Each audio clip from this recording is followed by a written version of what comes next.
The goal with the Ranveer show is never to just cater to cricket fans or Bollywood fans. The goal is to bring winners and break down their minds, their mindsets, what it took for them to achieve success, and bring it out to you guys so that you can apply it in your own life and become that best version of yourself. If you are to become a best version of yourself, what you've got to have is killer instinct. Imagine getting access to one of the greatest cricketing minds that the world has ever seen, one of the greatest, most aggressive fast bowlers of all time. And let's also talk to him about his most vulnerable side, the death of the person he loved the most in the world. He's spoken about the entire spectrum of experiences that he's had in his life, but also keep in mind that he's a fun loving, chilled out Aussie. We've also brought out that side. Glenn McGrath's on the Ranveer show today. And I promise you, if you're a cricket fan, you wouldn't have seen a Glenn McGrath interview like this. If you're not a cricket fan, you're going to learn a lot about life from this particular conversation. Glenn McGrath on the Ranveer show.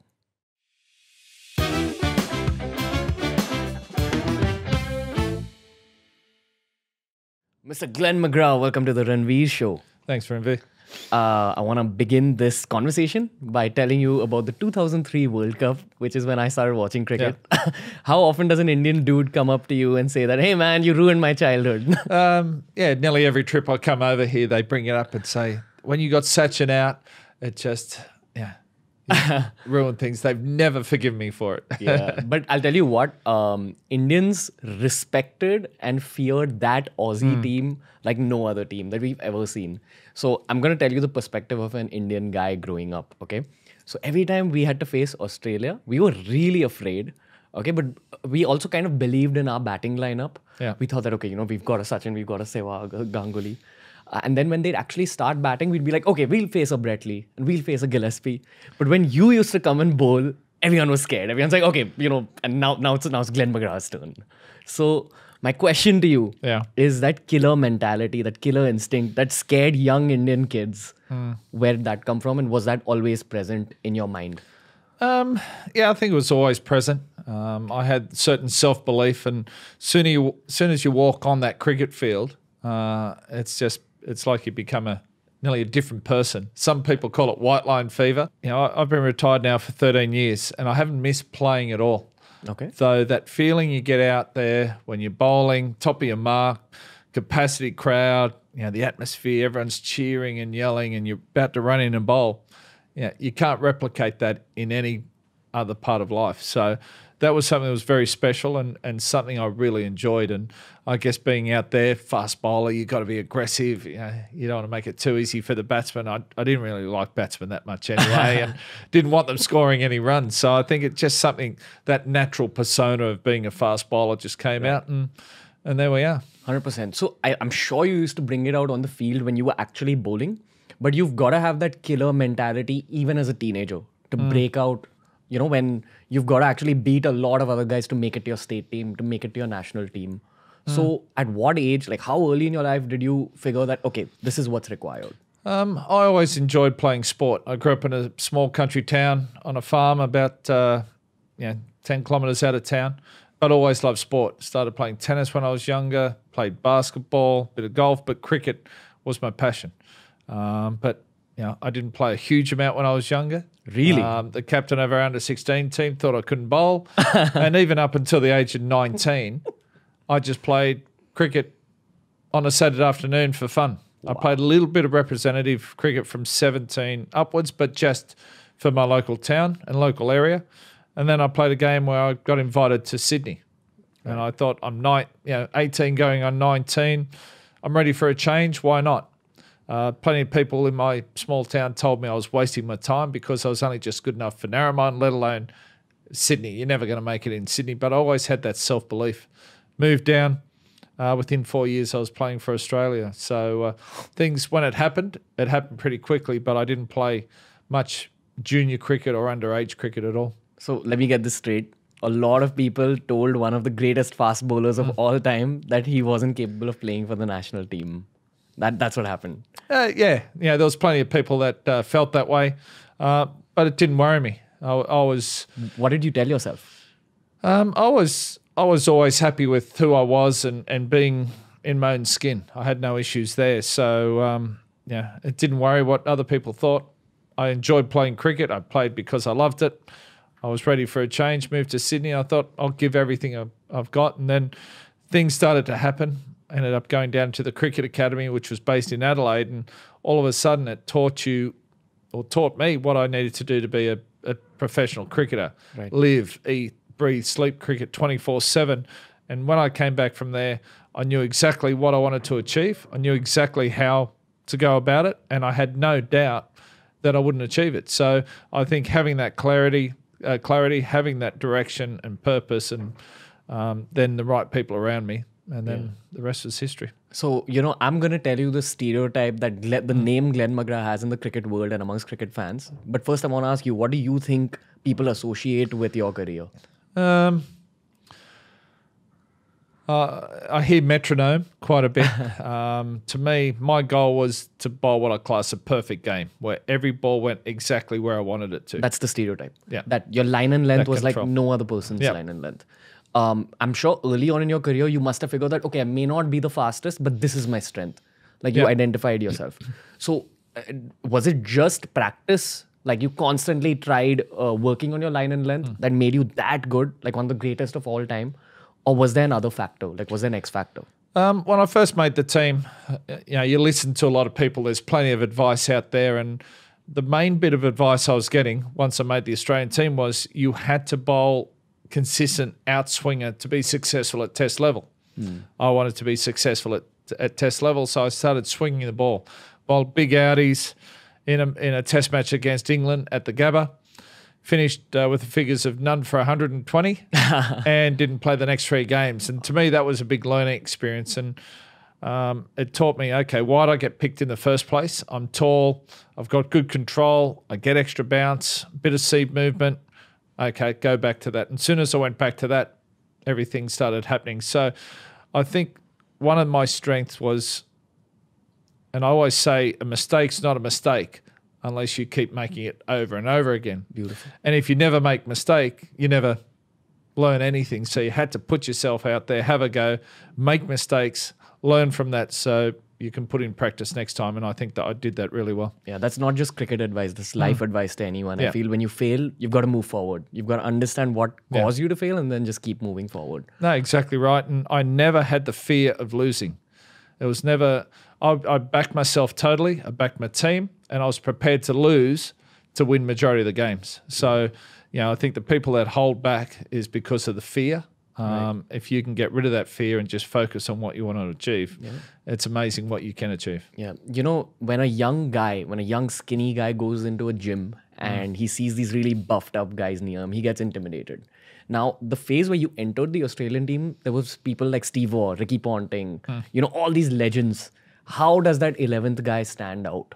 How did you stand out amongst all those legends? Well, when I started, Ricky's what's he, about 4 or 5 years younger than me, but it was like you said, Steve Waugh, Mark Taylor, David Boone, Alan Border, Craig McDermott, Ian Healy, Warney was in the team. So I grew up watching AB and Booney and Craig McDermott. So to be there was amazing. But I think I had a certain confidence about me in myself, and I think that held me in good stead. And I was just loving it. Just self-belief and fun. Yeah, exactly. The 4 things I try to pass on to young cricketers and young people. One is self-belief. You've always got to believe you're good enough. The next one is you've got to be prepared to work hard. The harder you work, the luckier you get. And I was prepared to do whatever I could. And then the third thing is always look to improve. Never be satisfied. So I was always looking to bowl what I class the perfect game. Always looking to improve my bowling.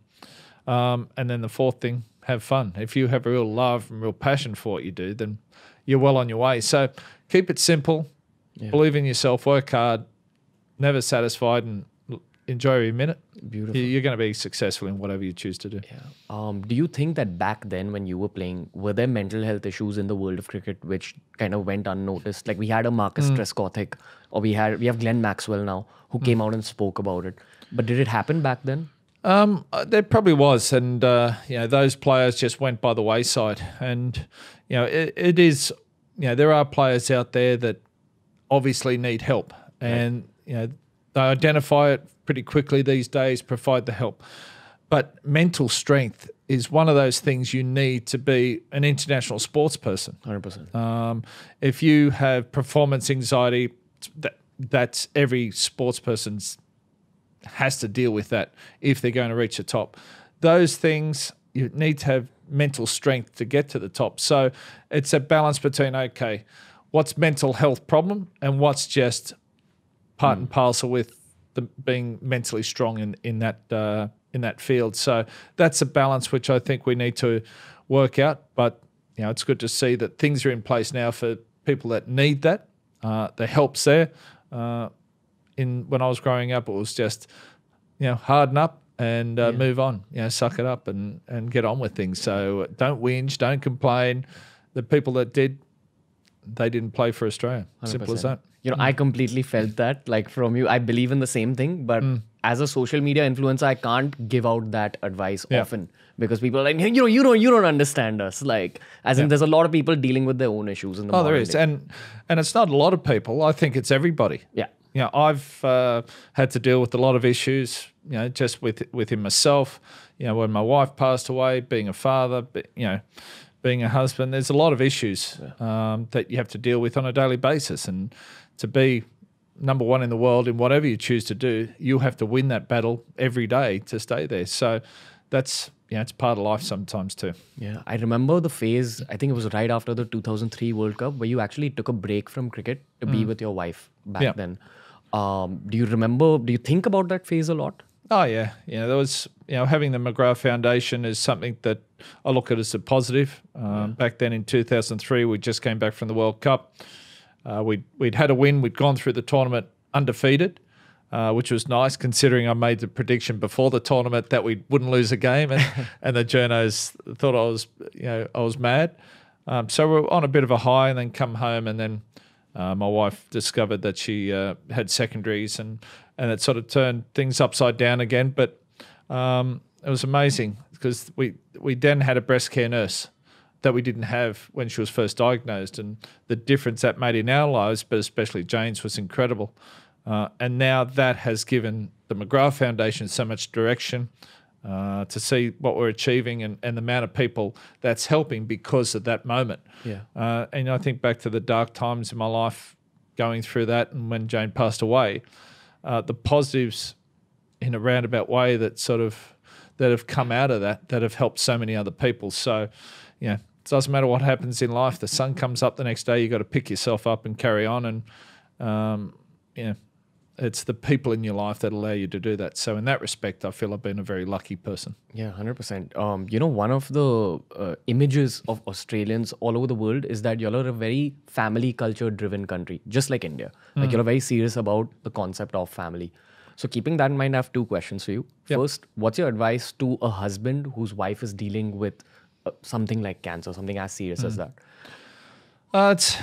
Everyone's different. It is tough. I think for me it's something you have no control over. And being a guy, being a man, you like to be able to control things and have an answer and be able to fix things. Be the alpha. And that is something I couldn't do. And in that situation, all you can do is provide support. And cancer is not something that just affects the individual; it affects the whole family.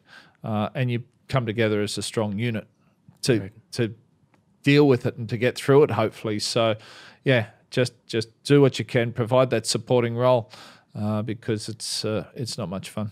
Yeah, but did you have any learnings from that phase? Because what I read about you is you're the kind of person who looks at every moment of their life and you're like, okay, what can this, add to my mind in terms of mentality or layers? Well, I'd like to think I do that, but I think I just deal with what is. I'm not one that lives in the past. I try to not really to live for the future. I look to the future and hopefully prepare, but it's about now. And okay, what do I need to do now? What sort of plan did we have to come up with to deal with what we're dealing with? And once I get that in my mind, once we have that, then you can focus your energy on that. When you're in no man's land, in respects to, with my late wife going through cancer, when you're waiting for results, you've been for scans, you're in no man's land. You can't make a plan because you don't know what you're dealing with. That to me is the worst. That's the worst place to be. So, but once you know what you're dealing with, make a plan, move on. and focus on that. Put all your energy into that. And I guess that goes for a lot of things in life, though, doesn't it? Yeah. Would you say that was the most difficult phase of your life? Yeah, pretty much so. Well, without a doubt. When I was playing cricket, I could go and just focus my energy, and I knew exactly what I had to do and had total belief and total faith in that. And it didn't matter how hard things got on the field, I was there because I wanted to be there. Yeah. What happened off the field, you had no control over. It didn't matter what I did, really. It was out of your hands. You couldn't change things. You just, try to play that supporting role and do whatever you could. So, yeah. And then when Jane passed away, I had 2 young children to focus on, and I think that kept me, fairly focused on what I needed to do, and kept me together. And like I said, the other people I had in my life had a big impact. So, yeah. But I think everyone's got their own battles and challenges to face, 100%. and that was mine. My next question isn't for Glenn McGrath, the cricketer. It's for Glenn McGrath, the man. So, what did you do to pick yourself up on a personal level? I understand that you had a good support system, but what went on in your head to pick yourself up? Well, firstly, having 2 children. My son James was 8, my daughter Holly was 6. They just lost their mum, so I had to be there for them. So that gave me something to focus on. And then I guess I just thought, if I'm unhappy, if I'm not dealing with things, if things are going really badly, I know one person who would be really disappointed with me, and that would have been Jane. So I think there was that in the back of my mind, my kids to focus on, great support network. And the first thing I did was I just went back to the country, got out of the city, took my 2 children back to where my brother was living, which was in the outback of Australia. I owned a farm there. It was 160 kilometres from the nearest town of 3,000 people. It was 32,000 acre property. So but get out there and just got away from things totally. And I think that helped too. But having the kids there gave me something to focus on. Beautiful. So you focused on all the positives, I feel. And one big positive for you is the Australian countryside. Yeah. That's where I was born and bred. I never felt like I belonged in the city. I need to get back to the bush just to recharge my batteries. Even if it's only for 4 or 5 days, I go back, okay, I'm refreshed, recharged. I'm happy to come back into the city, but I don't get out as much as I'd like to. And so I guess my escapes are, I like to dive, free dive, get out in the water, go out there for 3 hours or something diving and what have you. It's totally different world. And the other one is I'm doing my helicopter license. So to get up in the air, again, it's a totally different world. So, they're a couple of things I enjoy doing. Yeah, so you're still up to things. You're still up to, that process of improvement even after you've retired. But do you think you've carried that forward from cricket? Like you were always working on how do I improve as a bowler? I probably could have done it a lot better in life since I retired. I've been retired now for 13 years. You've got to... we go to the gym, we train our bodies, but how often do we train our minds? Right. And, I think that's our memories and our minds are the most important things, and it's what we have as people. So I enjoy going to the gym, just try to keep physically, fit and strong, but it's as much mental training just to keep my attitude in the right space, and off we go. It's always a constant battle. Yeah, you were an aggressive fast bowler. So, where does all that aggression go now after you've retired? Like, do you channelize it somewhere else? I'd like to think I did, but I'm not sure. I'm not sure. It's when I played, I knew exactly what I had to do, knew exactly how to achieve it, and had no doubts, as I said, so I could channel all my energy there. When you retire, you go from a totally structured life into no structure. And that to me was the toughest part. I had good people. My manager Warren, first met him in 1995, so it was good to have someone there to help control that as well and come up with a bit of a plan. So, I'm not sure where that aggression goes. Hopefully, it doesn't come out too often. But it's something you just got to focus on each day. Right. Aggression is something people associate Positive aggression is something people associate with the Aussie team. So I asked Dwayne Bravo this on the podcast. I asked him, what do you carry from your country that shows up on the field? And he said that chilled out attitude, that West Indies flair. I have the same question for you. What do you carry as an Australian onto the cricket field? And what do all Australians carry? Like for Indians, it will be emotion and, hustle, hard work, things like that. Aussies? Yeah, I think, the Aussie way is to get out there and play hard, tough cricket, but fair. And that's the way we've always been. And I think we respect, other teams who come back hard and don't take a backward step and give everything they've got. And I think that's a way. Play hard, tough out in the middle. As soon as you walk off the field, everyone's mates. Yeah. And that's the way it should be. And, you think watching a test match playing India or England or whoever, and you think that's tough. Wait till you see a group of Australian mates playing each other in sport. Then you see some sledging. Then you see some aggression and really tough. But, that's what it's about. And then you go and have a beer. So it's, that's the way it is. So say I'm visiting Australia tomorrow. What will I take away from the country? What do you think it adds to my mind? I think Australia's an amazing place. It's a big country, not too many people. It's got incredible cities. All the cities have a different feel. I live in Sydney. The harbour, Sydney Harbour is one of the best harbours in the world. The beaches are incredible, from Bondi to Manly to Cronulla, where I live. I think that's the best beach. But to me, getting out in the countryside, it's got everything from rainforest to desert. The Great Barrier Reef to Uluru, out in the middle, Kakadu.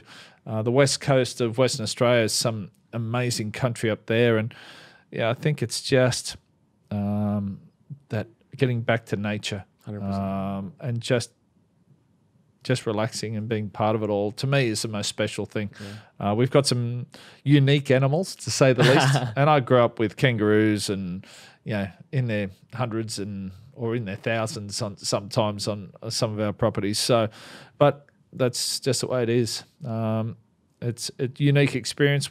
Snakes, spiders, all these things which I don't even blink at. Whereas you come into the city people, think it's the worst thing in the world if they see a redback spider or a huntsman or a brown snake or black snake. So it's just part of growing up in the bush. Yeah. Do you have any crazy wildlife stories from growing up?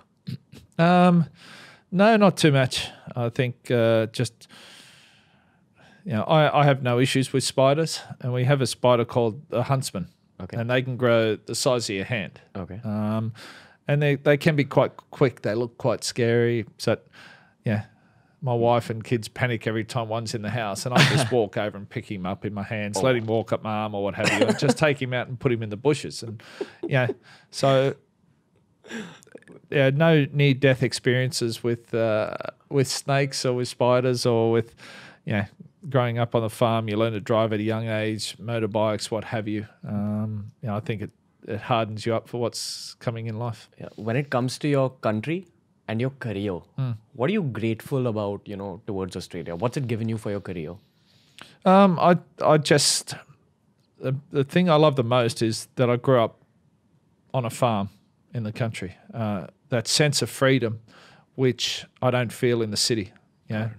Learning to drive by the age of 7 and driving the car to the bus stop and leaving it in the neighbour's property with the keys above the sunshade. Yeah, that's probably what gave you the self-belief, for all you know. Yeah, and I think working, you come home from school and you're down working on the tractor, it just instills a really good work ethic in you from a young age. Yeah. And I go back to the country, I feel free, there's so much to do. In the city, I don't feel that. Loss of freedom and always thinking, what am I going to do? But so I think that sense of freedom when you're outside is something that I enjoy. Beautiful. There's something else I wanted to talk to you about. Actually, this is one of my pre-planned questions. It's about work-life balance with family. I feel that's something you consciously think about a lot. Like for you to be at the peak of your career and still take a break for a year. But generally in life, what's your opinion on work-life balance? Because they say we live in the age of hustle, where the culture of hard work and hustle is promoted on social media. I promote it as well. Yeah. But what's your work-life balance advice? You've got to have something to focus on, but you also need to, have an escape as well. Even, I think I'd see some sportsmen who are so focused on playing their sport that they don't have any other life. Right. And when things are going well, it's great. When things are getting tough, you've got no release. I once heard a guy speak, and he talked about the third space. And what he meant by that was that space between work and home. You know, not bringing your work home, not bringing life to work. You know, you come home, he'd take a certain amount of time from work and just be by himself to get a clear mind, and then he's home with the family. Right. So that's one thing. For me, it's about having that balance. You know, fair enough, there's things we all have to do, work, you have to earn money to pay the bills, put food on the table and what have you, kids through school. So there's things that you have to do, and some of hopefully what you want to do, and then you need to have a release. And getting back to the country, you know, getting out in the water, getting up in the air, just having something that's totally different. Yeah. I think Aussies are the most outdoorsy people in the world. It's very outdoors, very sports orientated.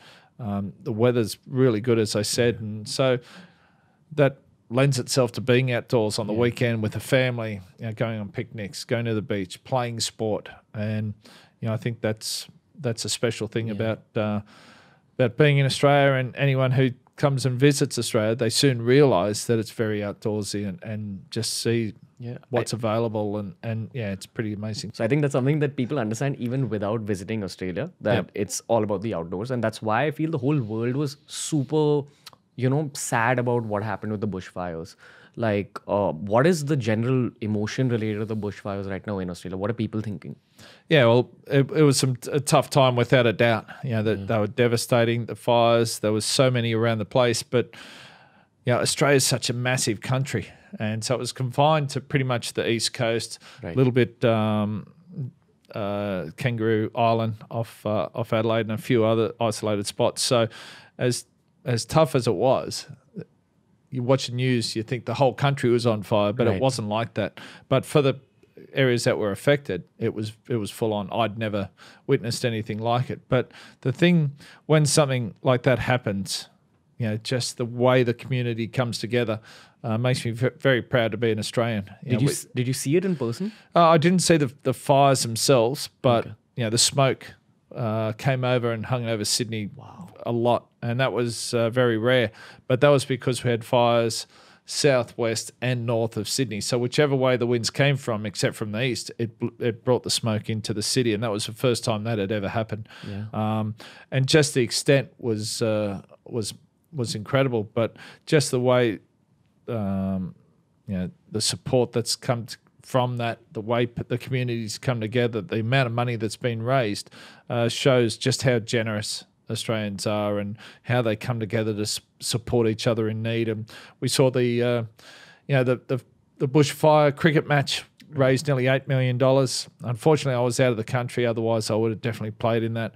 Plus other people raising money. It's been incredible, and now people can rebuild their lives that were in those affected areas. The regeneration of nature is quite amazing. We've had good rain since then, which has put out the fires and now start regenerating. So, but there was a lot of areas in Australia that weren't affected. And business as usual. We want people to come out there, and tourism did suffer. There was a lot of people that weren't coming out. So, I'm here to say, come to Australia now. There's some amazing places, and the experiences you'll have will last you a lifetime. And obviously, we've got the passion, Australia and India, for cricket. With the 2 World Cups going on at the moment, there's a lot of reasons to come to Australia. So cricket's one common passion between India and Australia. The other huge common passion is food. Like, we are obsessed with MasterChef Australia in this country. And I know that you guys have like 2-hour, 3-hour long episodes. We're shown only the 1 hour. But from what I understand, you've got like the best coffee culture, the best food culture in Australia, possibly in the world. Well, it is quite amazing. And, the fresh local produce, seafood to fruit and veggie to meat to whatever you desire. And because we're such a multicultural country, the influence from people in India, from Italy, from Greece, from all over the world have brought that cuisine to Australia. So you can get whatever you want, the freshest foods you can think of. And, it's there in every city. And that's something that's, I think, quite amazing. And one thing of travelling has taught me is, just to get out and experience what the world has to offer. Right. We can stay in our own country and think it's the best and not travel. But to get out and experience other cultures, the way other people live, other environments is what life's all about. And to me, life is about experiences, and they're experiences that last a lifetime. Speaking about experiences, do you feel that one of your life's most eye-opening experiences was the IPL when you played here with the Virender Sehwag and Gautam Gambhir in Delhi Daredevils, or Mohammad Asif for that matter? You played with all these guys. What did that do to you? Yeah, so it's always, I saw the Australian way of playing, and then I looked at other teams and thought they have different ways of playing, and always wondered how they were. And the IPL was something that I really enjoyed. All of a sudden you're playing alongside guys you'd only ever played against. And you realise there's not too much difference between us all, the way they prepare, the way they play, their mindset, what they're thinking. They've got a real love and passion for cricket, which we have as well. So, whether you're from Australia, whether you're from India, England, South Africa, West Indies, Pakistan, wherever you're from, there's not too much different. We had the same common goal and same common passion, and that was for this amazing game of ours, cricket. What was it like facing that Indian death lineup, the batting lineup with Sehwag and Sachin and Ganguly and Lakshman and Dravid? What was it like facing them as a bowler?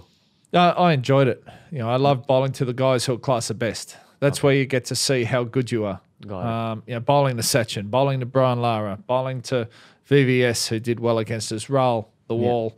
That was the ultimate challenge. And if you could do well against those guys, if you can get them to change their game, if you could hold them at bay, or if you could get them out, then you're doing okay. And that's, to me, that's why I played the game, to come up against those challenges and see how good you are. I'm going to ask you a controversial question. Yep. So there's this urban legend in India that Steve Waugh had made this whole file where he detailed each guy's weaknesses. So he made a file on Sachin, a file on Ganguly. He said that, with Sachin, you just got to sledge him a bit. With Ganguly, you got to do this. Is that true? No, I don't think that is. We would do our homework on each particular batsman. Okay, what's their strengths, what their weaknesses, where have we had success in the past, things like that, where have other teams had success. And I think with technology these days, even when I played, every batsman knew how the bowlers were going to bowl to them. Right. The bowlers knew what the batsmen are looking to do. So there was no secrets in that respect. But, I'm not sure Stephen had a file or a dossier. That It's just an urban legend. But, and Sachin, I remember one game where Sachin actually sledged me. Oh, wow. And he was on fire that day. I bowled a ball to him just short of a length. He went to pull it, went straight up in the air, and I thought, oh, he's out. He's going to, keeper's going to catch it. And there was quite a strong breeze, and it's kept drifting away, further away from him. And I thought, third man's going to come in and catch it. So, and I watched it, and then third man started going back to the extent and the ball just fell over the fence and went for 6. And I couldn't believe it. Then all of a sudden, I hear Sachin having a go at me. And that next ball, I think he hit me for 4. He's having so it was, I've read parts of his book where he puts it in there. And so that was quite interesting. He got a quick fire 40-odd, set the game up for India, and they won that game quite convincingly. So, it wasn't always one-way traffic. A bit of chat's always good, bit of fun.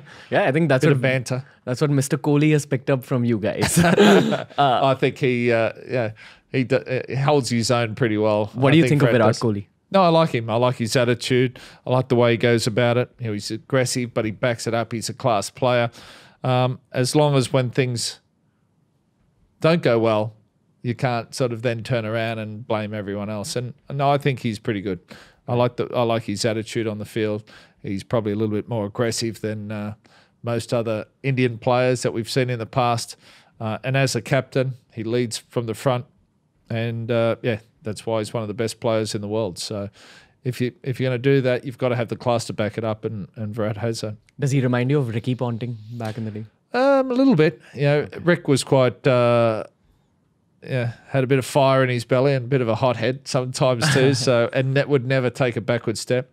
Right. No, so Rick was pretty driven and pretty focused and pretty aggressive and knew what he wanted. And so a few similarities there. Speaking about Indian-Australian parallels, I'm going to ask you a really tough question. So if you were building a team and you could only pick one wicketkeeper, would you pick Dhoni or Gilchrist? Being an Aussie, unfortunately for MS, I'd have to go for Gilly. We've had a great partnership over the years, and there's to have him coming in at number 7. He was just a destructive batsman. You know what Harbhajan Singh says about Gilchrist, right? That you get all of them out and Gilchrist comes to bat at number 7. Yeah, so, I know it's a luxury no other team had. So, but MS is, to me, he's one of the best captains India's had. He's so cool and calm and collected. Nothing seems to faze him, and he's one of the greats in the game. But I have to stick with Gilly.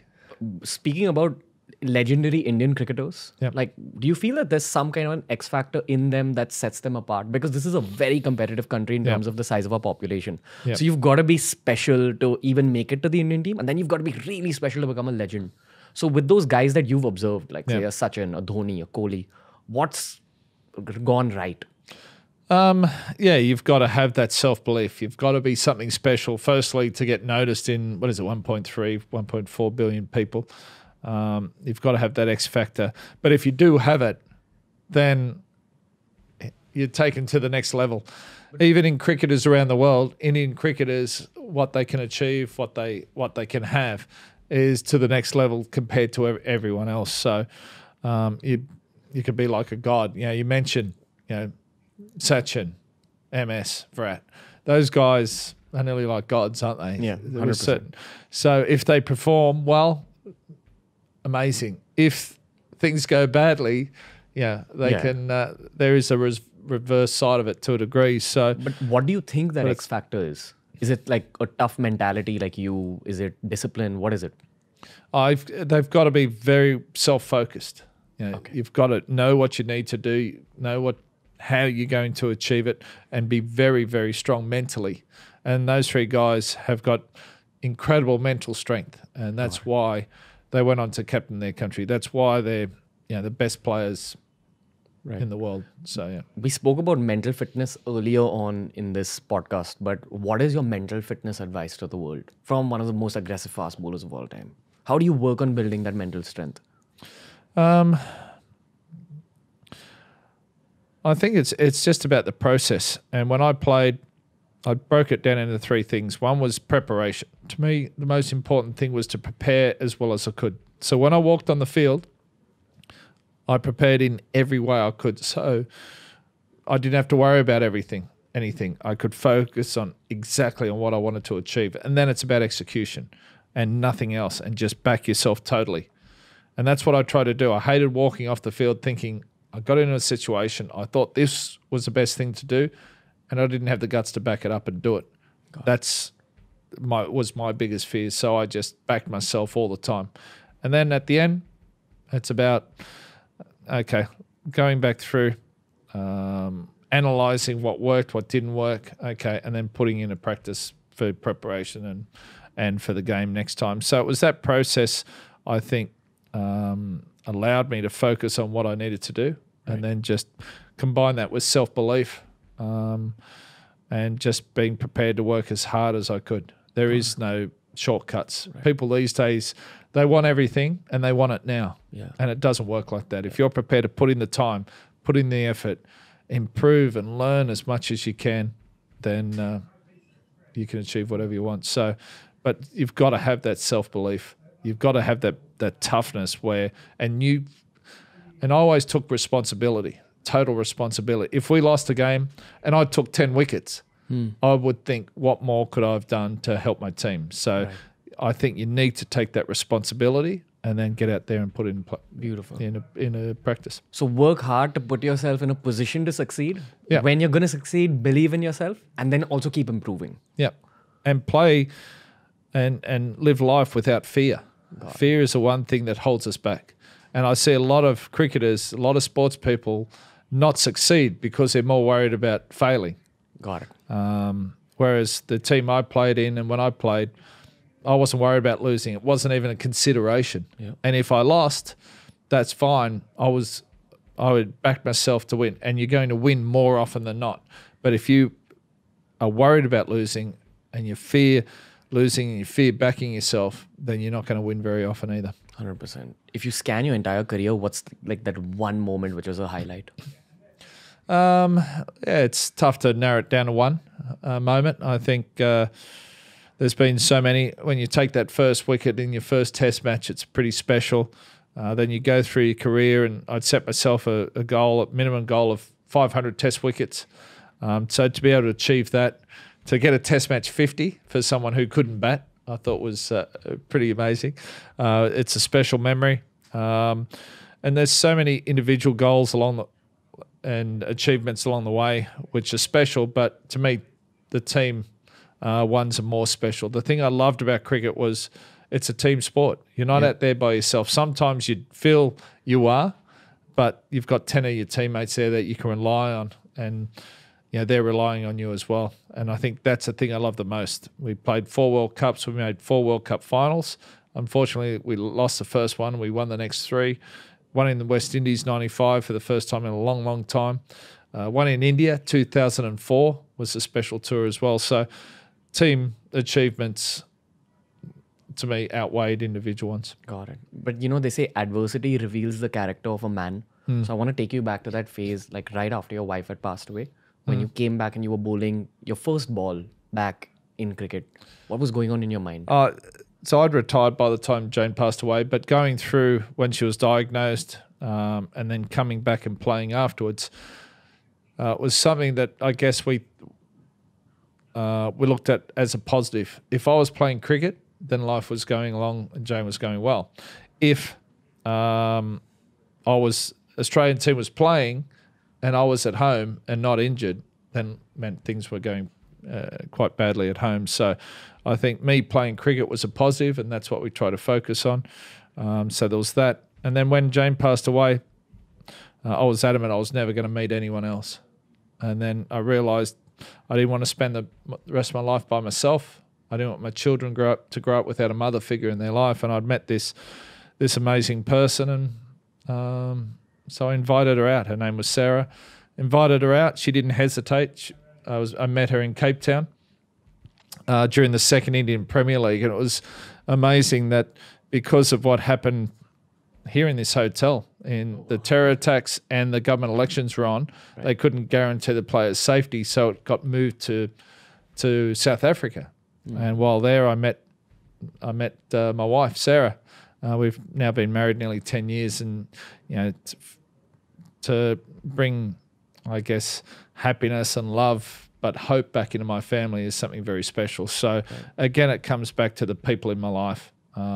In that respect, so I feel very lucky. What are your 3 greatest learnings of life from everything, from career, family? I don't know. Keep it simple. Don't complicate things. Always do the basics and do the basics really well. Happy days. That's what I try to do. Just get out there and enjoy life. I had a favourite saying when I played, and I still, try to live my life by that now. It was one of Mark Twain's quotes. He said, 20 years from now, you'll have more regrets from the things you didn't do than from the things you did. And to me, that's how I try to live my life, to get out there, back myself, enjoy every minute and live life to the fullest. And so they're the few things that I think hold me in good stead. So from just keeping it simple, getting out there, experiencing life and having good people in my life, if you've got that, then you're doing pretty well. Beautiful. Mr. Glenn McGrath, I want to end this podcast with just a super quick story. So I sincerely believe that every human is born with a purpose, and the purpose of a sports person's career is to spread inspiration, because you're not going to inspire everyone to become a cricketer, but you'll teach people about mentality. You'll teach people about killer instinct. So I grew up watching you and seeing that killer instinct from you, from Saurav Ganguly, from Kohli. All of y'all have added to my own killer instinct. And I use it every day. So right now, I've almost broken my foot. I've not got an X-ray. I saw the bandage around your foot there. But it's that same killer instinct I grew up with. I took that from you guys. And young kids all over India, all over Australia are applying that message that you sent them into their own lives? Well, I'm now working at the MRF Pace Foundation, working with young Indian bowlers and trying to pass on the little things that help me to hopefully make them better cricketers, better people. And, I've seen some amazing young bowlers come through there, and India's in good stead for up-and-coming fast bowlers coming through. But it's more than just being a good sportsman. It's about being a good person too. Yeah. Well, you scared the shit out of us when we were kids, but I tried my best. we adored you. Like, we had too much respect for the whole Australian team, but few people in specific, and you were one of those people. So thank you, sir. This was beautiful. And I hope that this podcast actually spreads your mentality a little more out there. There we go. Okay, cheers. beautiful. Thank you, sir. Cheers, man. Cheers.